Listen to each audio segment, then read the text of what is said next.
So I'm Father Dennis Duen Ruiz. I'm a discalced Augustinian religious priest. Yung mama ko, because I can see in her the image of Monica and Rita, no, that of a perseverant prayer from a mother.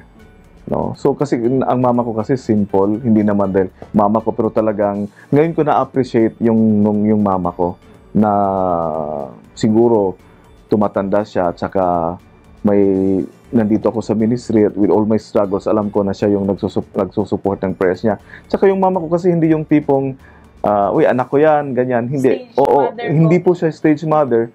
Kaya alam ko rin na siguro nasasaktan siya na I have more time with other people than with her. No? Kaya tinatama ko yan ngayon. Kaya during my vacations, may trabaho ako, pero kailangan may 1 month rin ako with them, with my family. Masasabi po ba natin, Father, na mama's boy po kayo? Actually, it's more than a lola's boy.